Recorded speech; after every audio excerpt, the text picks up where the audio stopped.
विद्यार्थियों, मैं रुबेन सरन माथुर, सहायक आचार्य आर्थिक प्रशासन एवं वित्तीय प्रबंध EFM राजकीय शाकंभर स्नातकोत्तर महाविद्यालय सांभर लेक जयपुर आपका आज के इस लेक्चर में स्वागत करता हूँ। विद्यार्थियों, पिछले लेक्चर्स में हमने बीकॉम तृतीय वर्ष के अंतर्गत EFM विषय के पेपर व्यावसायिक बजटिंग का अध्ययन आरंभ किया था।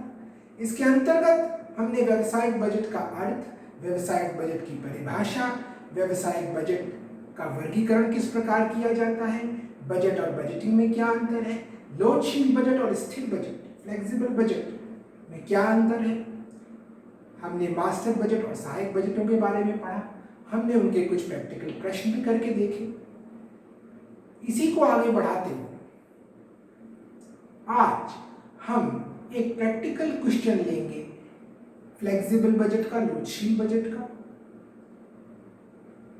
तो विद्यार्थियों, आइए हम एक प्रैक्टिकल क्वेश्चन देखते हैं लोडशील बजट यानी फ्लेक्सिबल बजट का। तो विद्यार्थियों, प्रश्न में दे रखा है कि एम लिमिटेड एम लिमिटेड के बारे में निम्न जानकारी दी रखी। एम लिमिटेड के बारे में हमें निम्न जानकारियां दे रखी है, यानी हमें एम लिमिटेड की लागतों का विवरण दे रखा है, एम लिमिटेड की कॉस्ट दे रखी है। किन दो स्तर पे? जब एम लिमिटेड 50,000 इकाइयां बना रही है या एम लिमिटेड 70,000 इकाइयां बना रही है। दो हमारे लेवल हो गए जिसपे हमें ये जानकारियां दे रखी है। किसके विषय में? एम लिमिटेड के विषय में। तो विद्यार्थियों, जब एम लिमिटेड ये आ गया प्रोडक्शन,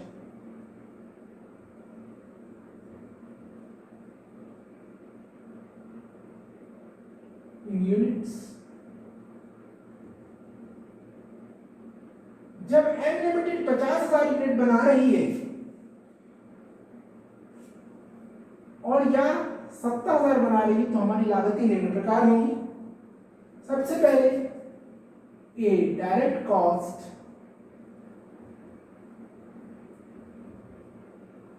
और डायरेक्ट कॉस्ट में पहली कॉस्ट आती है डायरेक्ट मटेरियल। तो डायरेक्ट मटेरियल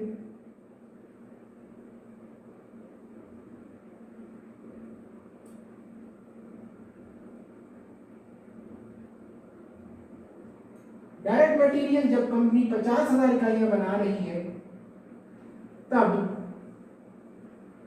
इनको थोड़ा दूर लिख लेते हैं।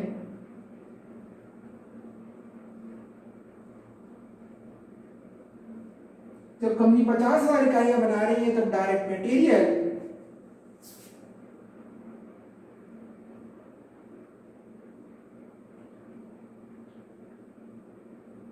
एक लाख होगा,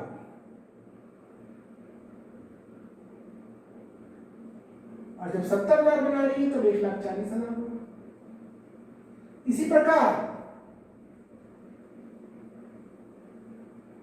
डायरेक्ट वेजेस,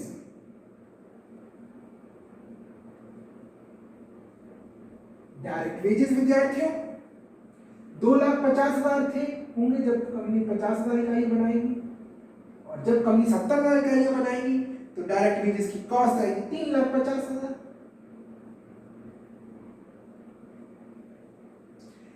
फिर आता है डायरेक्ट एक्सपेंसेस।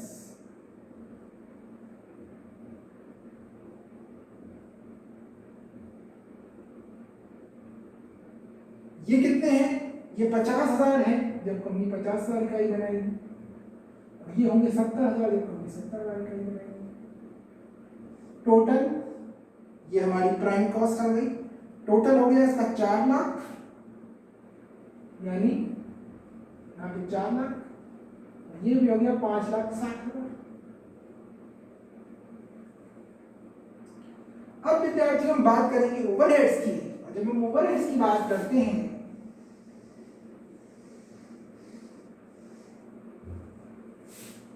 ओवरहेड यानी बी ओवरहेड।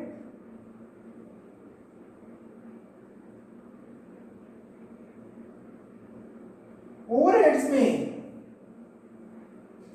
सबसे पहली लागत आती है विद्यार्थियों कंज्यूमेबल मटेरियल।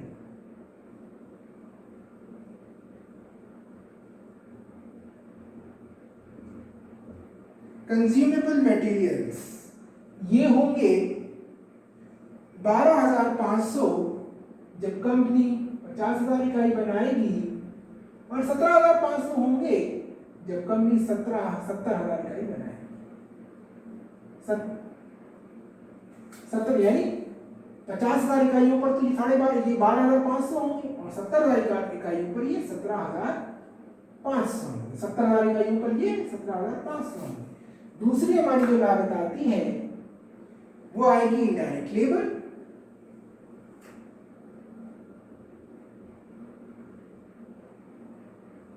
और इनडायरेक्ट लेबर दे रखा है हमें 5,000।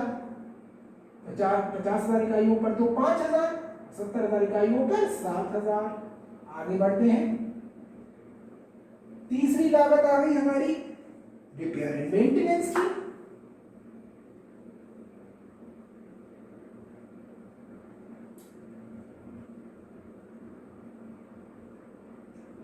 ये विद्यार्थियों 60,000 है 50,000 इकाइयों पर, और 9,000 है 70,000 इकाइयों पर। आगे हमारी अगली लागत आ गई हमारी इंस्पेक्शन चार्जेस, निरीक्षण में।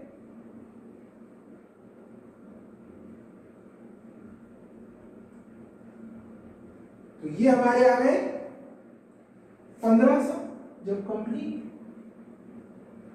50,000 इकाई बनाएगी, और 1,900 जब कंपनी 70,000 इकाई बनाएगी। 5 में हमारे आ गए डेप्रिसिएशन।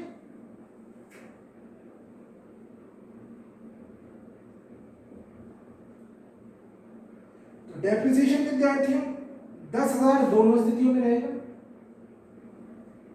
यहां पे भी 10,000, यहां पे भी 10,000। इससे क्या मालूम चलता है कि डेप्रिसिएशन एक स्थिर लागत है, फिक्स कॉस्ट है, क्योंकि वो दोनों स्थितियों में समान है। छठी लागत आ गई विद्यार्थियों इंश्योरेंस चार्जेस। इंश्योरेंस 5,000 का 5,000, यहां भी 5,000 रहेगा, यहां भी 5,000 रहेगा, ये भी स्थिर लागत है।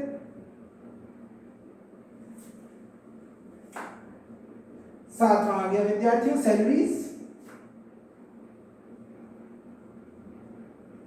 तो सैलरीज ये 6,000 यहां पे भी रहेगी, और यहां पे 6,000।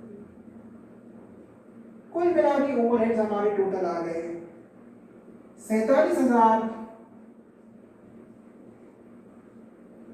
और 56,050।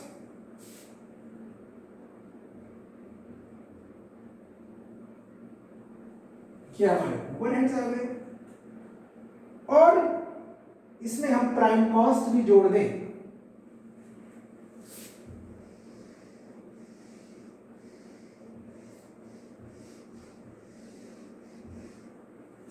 तो विद्यार्थियों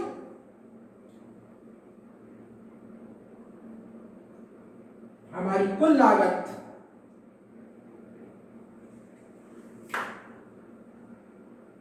डायरेक्ट कॉस्ट कितनी थी, हमने कहा इसका योग हमें याद होना चाहिए, 4 लाख थी,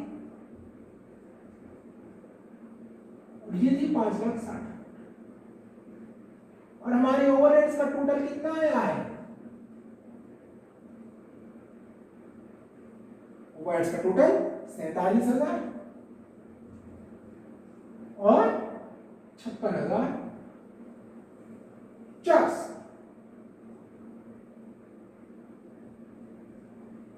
कुल हमारी लागत आ गई 4,47,000,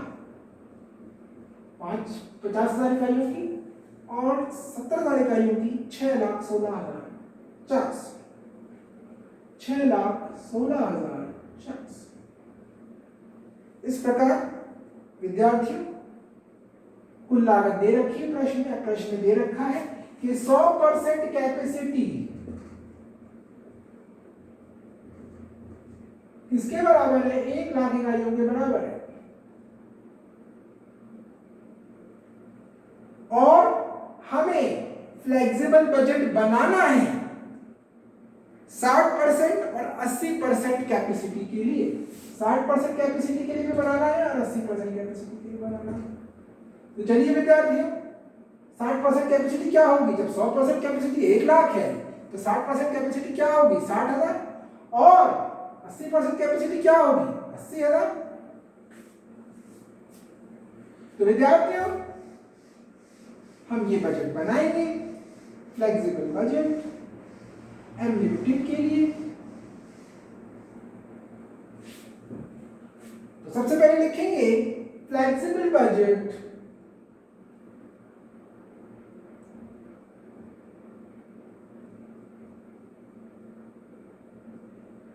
of M Limited for the year ending, जो भी हमारा ईयर है, flexible budget of M Limited। यहां पे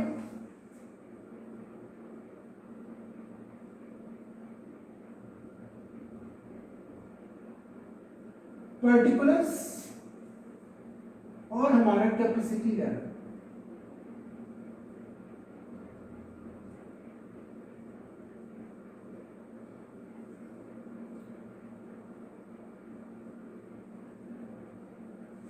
सबसे पहले प्रोडक्शन यूनिट्स में, प्रोडक्शन हमारा कितना आ गया? 60% स्तर की बात करें तो 60,000 यूनिट्स, और 80% स्तर की बात करें तो 80,000 यूनिट्स। ये हमारा प्रोडक्शन। सबसे पहले विद्यार्थी लेंगे क्या? ए डायरेक्ट कॉस्ट। डायरेक्ट कॉस्ट में पहली कॉस्ट डायरेक्ट मटेरियल।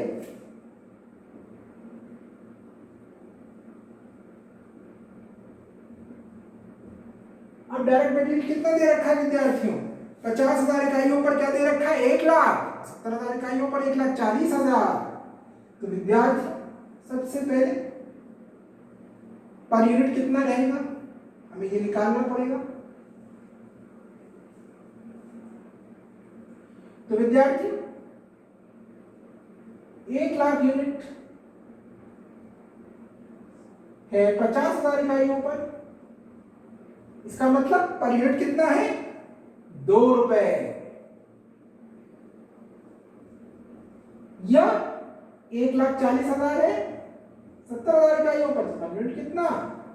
वही 2 रुपए। ठीक है, तो इसका मतलब डायरेक्ट मटेरियल पर यूनिट कितना हो गया? 2 रुपए। ये कितना हो गया पर यूनिट?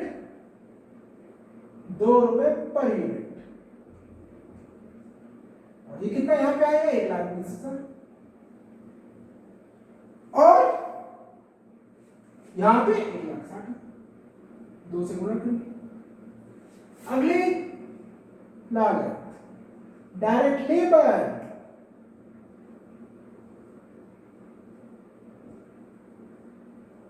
ये कितनी है? ये है 50,000 इकाइयों पर 2,50,000।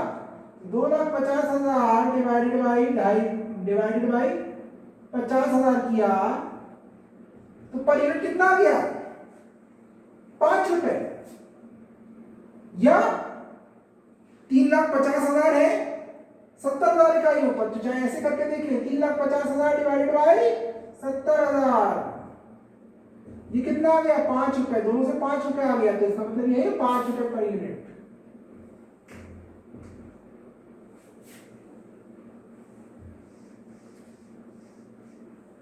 इसका मतलब 3,00,000 और यहां पे 4,00,000।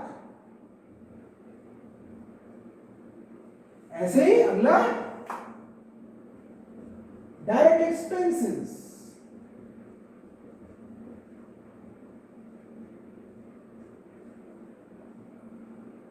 डायरेक्ट एक्सपेंसेस कितने थे? 50,000 और 70,000। 50,000 है कितना, 50,000 इकाइयों पर, इसका मतलब कितना, 1 रुपए। या 70,000 है, 70,000 इकाइयों पर, भाग किया 70,000 से, इसका मतलब 1 रुपए पर यूनिट। तो किसका मतलब ये 1 रुपए per unit.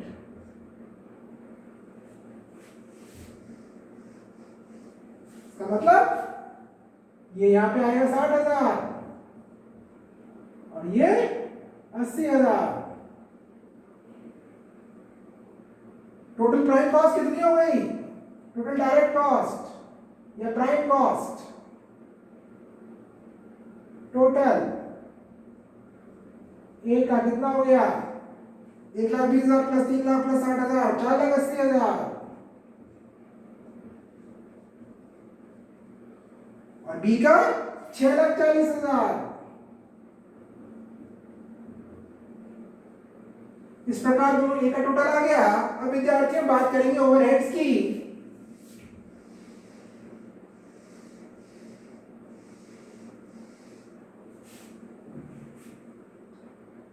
B overheads. Overheads की बात करें तो पहली लागत आती है कंज्यूमेबल मटेरियल।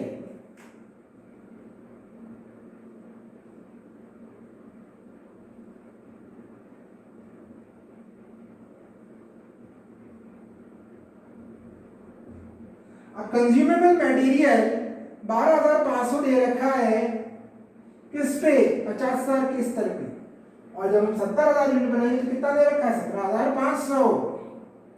तो विद्यार्थियों सबसे पहले हमने आपको पहले बताया था एक बात कि किस प्रकार हम अर्ध परिवर्तनशील लागत यानी सेमी वेरिएबल कॉस्ट को हम पृथक करते हैं परिवर्तनशील लागत और स्थिर लागत में। तो उसका एक हमने सूत्र आपको बताया था विद्यार्थियों, किस प्रकार हम पृथक करेंगे।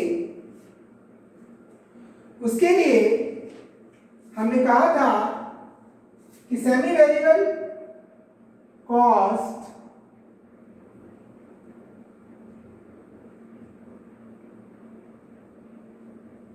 एट हाई लेवल यानी 70,000 minus semi variable cost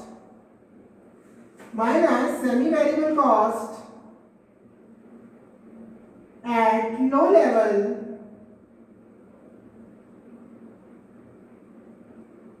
divided by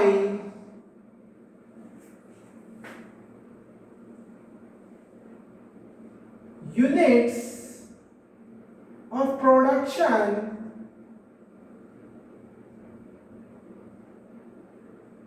at, या हम कह लें यूनिट्स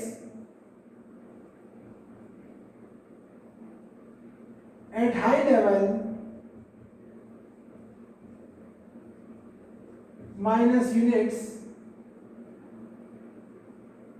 एट लो लेवल। यानी हम कह सकते हैं कि semi variable cost at high level minus semi variable cost at low level. अब हमें कैसे मालूम चलेगा कि ये जो कंज्यूमेबल मटेरियल ले रखा है ये सेमी वेरिएबल कॉस्ट है, वेरिएबल कॉस्ट है, फिक्स कॉस्ट है। तो विद्यार्थियों पूरी तरह से ये फिक्स कॉस्ट तो हो नहीं सकती क्योंकि ये फिक्स तो रही नहीं। 12,500 से ये कॉस्ट 17,500 होगी, लेकिन हो सकता है कि ये सेमी वेरिएबल कॉस्ट हो सकता है variable cost. Semi variable cost at high level minus semi variable cost at low level.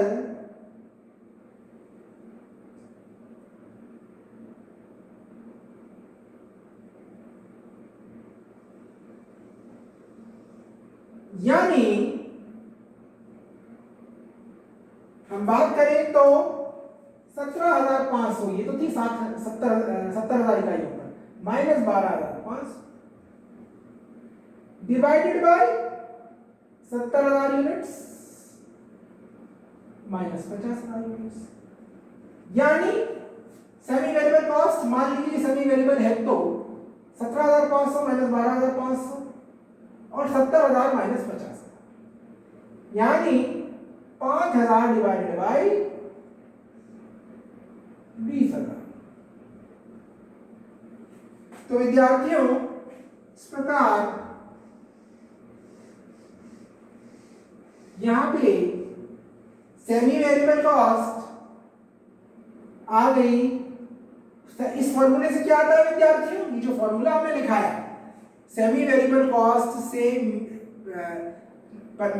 परिवर्तनशील लागत और स्थिर लागत दोनों को सेमी वेरिएबल कॉस्ट को दोनों में विभाजित करने का एक फॉर्मूला है कि semi variable cost at high level minus semi variable cost at low level divided by units at high level minus units at low level, जिससे हम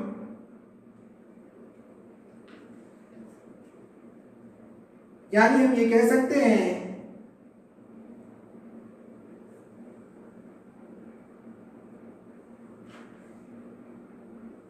कि इस फॉर्मूले से हमें वेरिएबल कॉस्ट पर यूनिट परिवर्तनशील लागत प्रति इकाई प्राप्त होती है।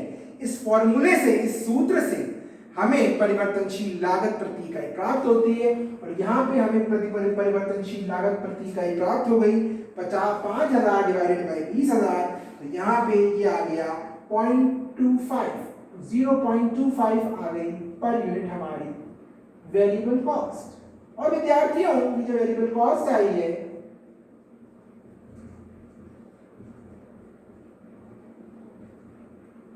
पर यूनिट, अब इस वेरिएबल कॉस्ट को हम सबसे पहले 50,000 इकाइयों से गुणा करेंगे। तो 0.25 इंटू 50,000 तो क्या आया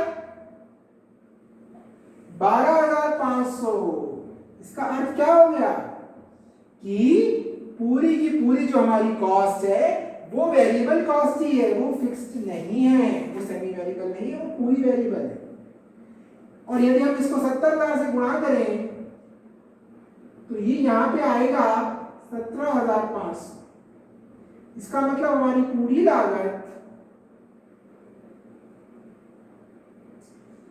पूरी लागत क्या है वेरिएबल। तो इसका मतलब 0.25 को 60,000 से मल्टीप्लाई कर लेंगे तो 15,000 हमारी लागत आ गई।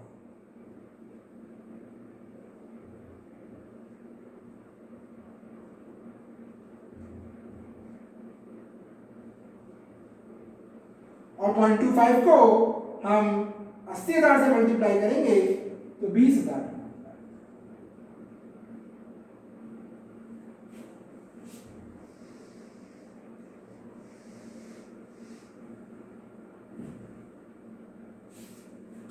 उसके पश्चात अगली लागत हमारी आती है इनडायरेक्ट लेबर।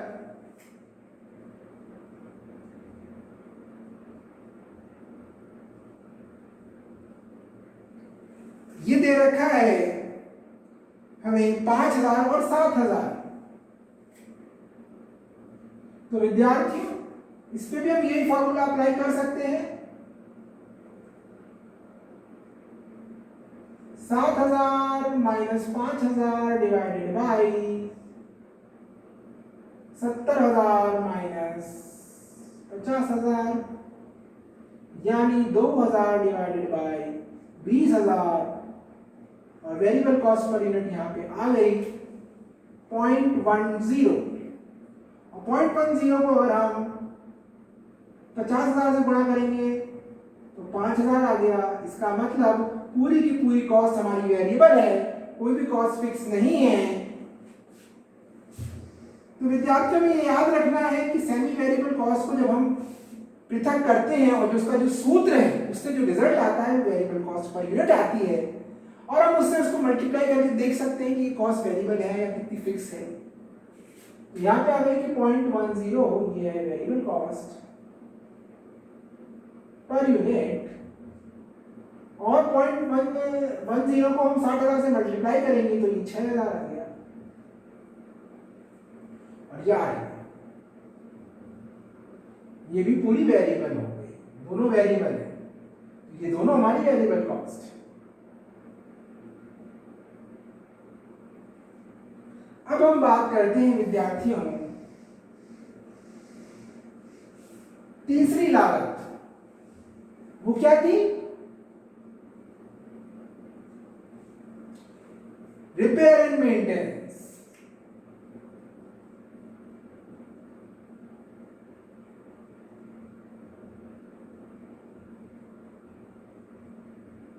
अब रिपेयर एंड मेंटेनेंस दे रखा है विद्यार्थियों 7,000 और 9,000। तो सबसे पहले ये दे रखा है कि 50,000 इकाइयों पर तो ये 7,000 है और 70,000 इकाइयों पर ये 9,000 है। सबसे पहले हम सूत्र की सहायता से देखेंगे कि ये वेरिएबल कॉस्ट है पूरी या नहीं। तो सबसे पहले 9,000 minus semi variable cost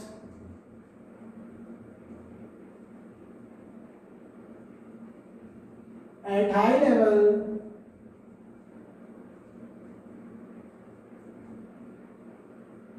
minus semi variable cost at low level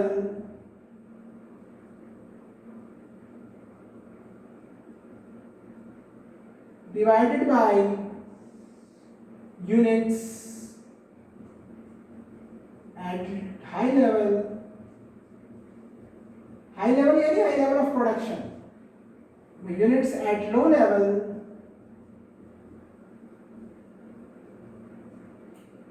यानी 9,000 माइनस 7,000 डिवाइडेड बाय 75,000 माइनस 50,000 बराबर 2,000 डिवाइडेड बाय 20,000 यानी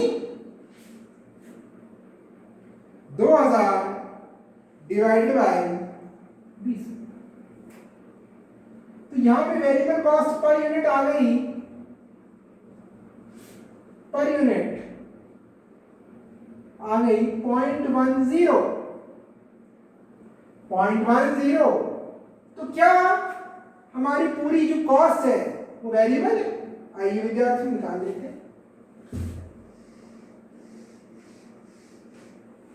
ये तो हमारी पर यूनिट वेरिएबल कॉस्ट आ गई।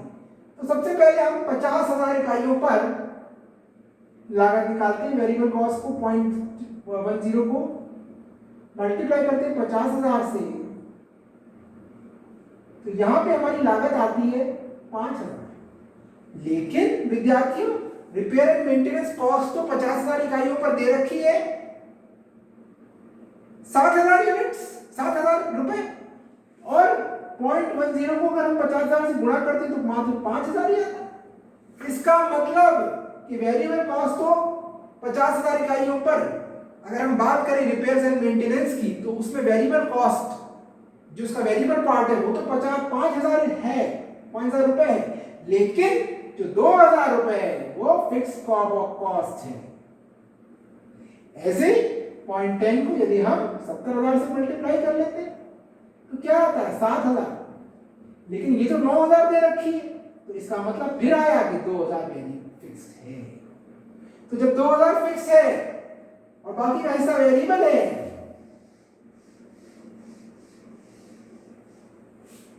तो फिक्स कितनी हो गई? फिक्स 2,000, यहां पे भी 2,000। वेरिएबल कॉस्ट पर यूनिट कितनी आएगी? 0.10 को मल्टीप्लाई किया 60,000 से तो 6,000, और 0.10 को मल्टीप्लाई किया 80,000 से तो 8,000, और दोनों का योग किया तो यहां आ गया 8,000 और यहां आ गया 10,000। इससे मालूम चला कि ये हमारी सेमी वेरिएबल कॉस्ट थी। आगे बात करते हैं विद्यार्थी, इसको तो हम वर्किंग नोट में दिखाएंगे, तो हमें सीधे सीधे 8,000 और 10,000 लिख देते हैं।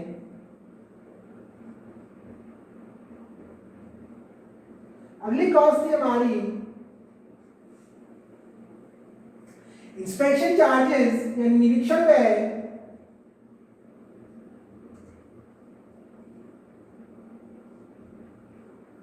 इंस्पेक्शन चार्जेस विद्यार्थियों उसी प्रकार से दे रखे हैं कि इंस्पेक्शन चार्जेस 1500 और 1900 रुपये। तो उसी प्रकार से उसी सूत्र से हम निकालेंगे 1900 माइनस 1500 डिवाइडेड बाय 70,000 माइनस 50,000, यानी 400 रुपए डिवाइडेड बाय 20,000। तो हमारी वेरिएबल कॉस्ट पर यूनिट आ गई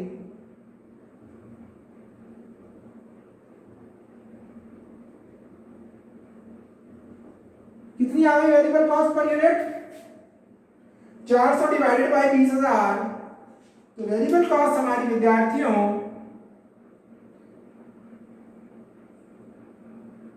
यहां पे आ गई 2 पैसे।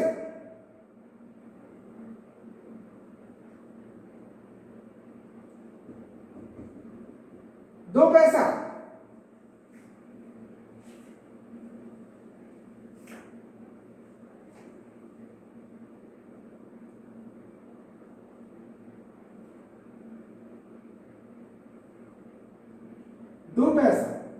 अब वेरिएबल कॉस्ट कितनी हो गई 2 पैसा।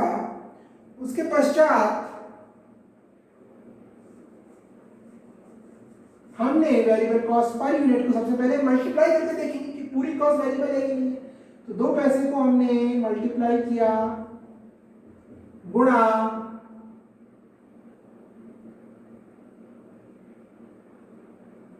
2 पैसा यानी 0.02 गुणा 50,000, और 50,000 से गुणा करने पर ये लागत आती है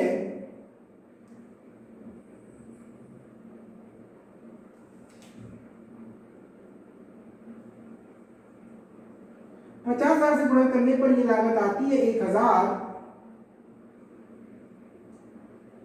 लेकिन हमारी जो इंस्पेक्शन चार्जेस हैं वो तो हमारे इंस्पेक्शन चार्जेस तो 50,000 इकाइयों पर 1,500 रुपए दे रखे और हमारी वेरिएबल कॉस्ट तो सिर्फ 50,000 आ रही। इसका मतलब कि हमारी वेरिएबल कॉस्ट तो 1,000 है और फिक्स कॉस्ट 500 है। इसका मतलब यहां पे फिक्स्ड वेरिएबल तो फिक्स तो कितनी हो गई 500 और वेरिएबल 1,000। तो फिक्स तो 500 यहां फिक्स 500 हो गई। और अगर हम 0.02 यानी 2 पैसा को 70,000 से गुणा करें तब ये आती है, अगर हम इसको 70,000 से गुणा करें तो ये आती है 1,400।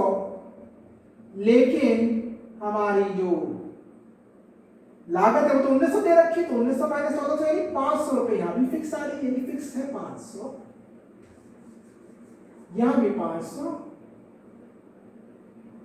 लेकिन 0.02 को गुणा किया 60,000 से, 0.02 को गुणा किया 60,000 से तो 1,200 रुपए वेरिएबल, और यहां पे 0.02 को गुणा किया 80,000 से तो 1,600 रुपए वेरिएबल। कुल मिला के 1,700 रुपए और यहां पे 2,100 रुपए। ये तो हम हटा देंगे, तो वर्किंग नोट्स में दिखाएंगे और यहां सीधे 1,700 और 2,100 रुपए।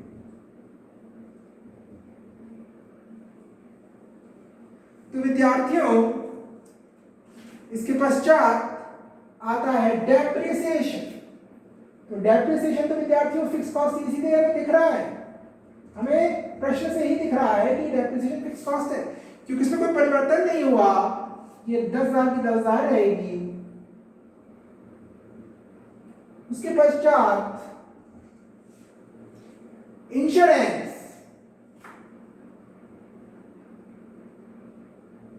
तो तो इंश्योरेंस की लागत 5,000 की 5,000 है,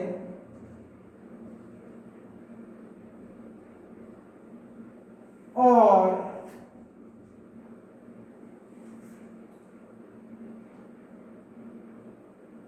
सैलरीज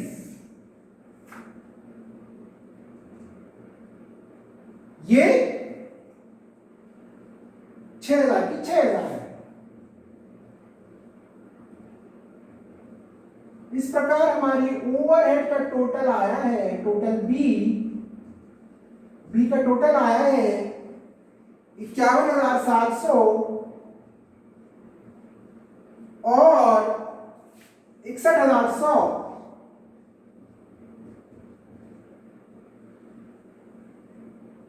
इसके पश्चात हम देखेंगे कि टोटल लागत, टोटल कॉस्ट कितनी आई है। तो सबसे पहले ए डायरेक्ट कॉस्ट टोटल हमने किया ही था, तो डायरेक्ट कॉस्ट आई है टोटल 4,80,000 और 6,40,000, और बी ओवरहेड्स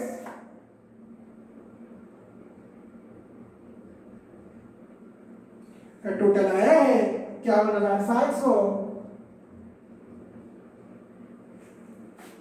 और 61,100। कुल मिला के टोटल लागत हमारी आती है 5,31,700 और 7,01,100। इस प्रकार विद्यार्थियों, हम किसी भी लागत को, किसी भी कॉस्ट को अगर वो बढ़ रही है तो हम ये चेक कर सकते हैं क्या ये पूरी वेरिएबल है या ये थोड़ी सी फिक्स भी है, यानी सेमी वेरिएबल है। हम सेमी वेरिएबल है तो हम उसको चेक कर सकते हैं किससे, सेमी वेरिएबल कॉस्ट को विभाजित करने का, पृथक करने का फॉर्मूला है, जिससे सेमी वेरिएबल कॉस्ट को हम फिक्स्ड और वेरिएबल में बांटते हैं। तो वो फॉर्मूला ये है कि increase in cost, increase in semi variable cost, यानी semi variable cost at high level of production minus semi variable cost at low level of production divided by increase in units, यानी units of production at high level of production minus units at low level of production.